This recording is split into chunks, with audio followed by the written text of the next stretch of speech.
Mientras en nuestro país nos enfrascábamos en conflictos y peleas políticas, en el mundo se llevó adelante la Conferencia sobre el Calentamiento Global de las Naciones Unidas, COP26, considerada por su importancia un momento clave para hacerle frente a la crisis climática.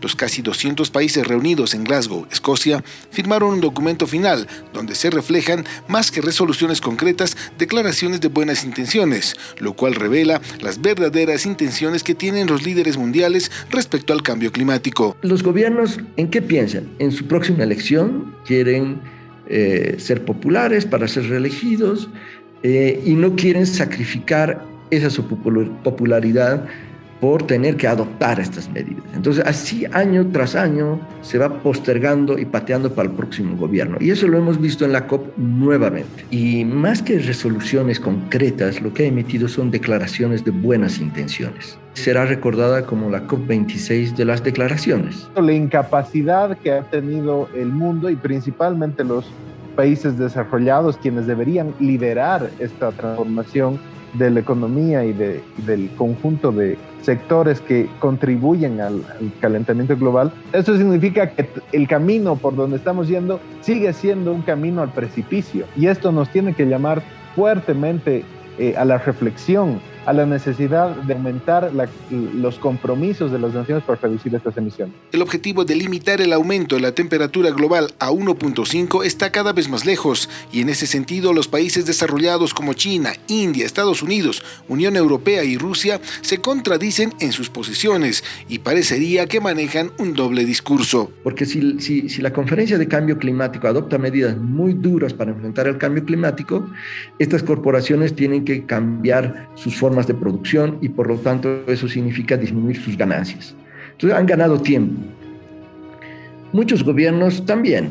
¿Por qué? Porque van a seguir haciendo lo que han hecho de costumbre durante los últimos años y no estarán obligados a hacer un giro radical. Pero aquí ya no solamente se trata de países desarrollados, sino también países en transición, los países grandes como la China, Brasil, India, Rusia, Sudáfrica y otros, que también forman parte de estas economías en transición que tienen que hacer mucho más para reducir las emisiones, además de lo que todavía les queda por cumplir a los países desarrollados. En lo que respecta a la participación de la delegación boliviana en la COP26, que estuvo encabezada por el presidente Luis Arce Catacora, según los entrevistados, también plantea un doble discurso, porque una parte pide el cambio de modelo de desarrollo y por otro proyecta en su propuesta política continuar con el actual modelo. Lo que tenemos en el caso boliviano es, por un lado, un discurso que en teoría plantea correctamente que hay que restablecer la armonía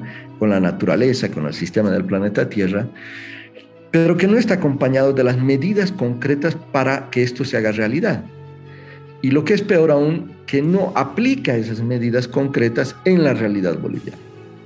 Entonces pierde credibilidad su discurso a nivel internacional. Y hace 10 años atrás había una gran credibilidad cuando Bolivia hablaba. Hoy el discurso de Luis Arce ha sido uno más de los tantos discursos de buenas intenciones que se han dado en la COP, porque el gobierno boliviano ha perdido la credibilidad en la medida en que lo que hace no guarda relación con lo que dice. Y esto significa que Bolivia tiene que seguir avanzando, tiene que seguir participando de estos espacios, pero lo tiene que hacer desde una posición de mayor coherencia. Definitivamente, los discursos del presidente, si bien pueden ser legítimos, dejan de tener la autoridad y el peso suficiente cuando las políticas nacionales son contrarias.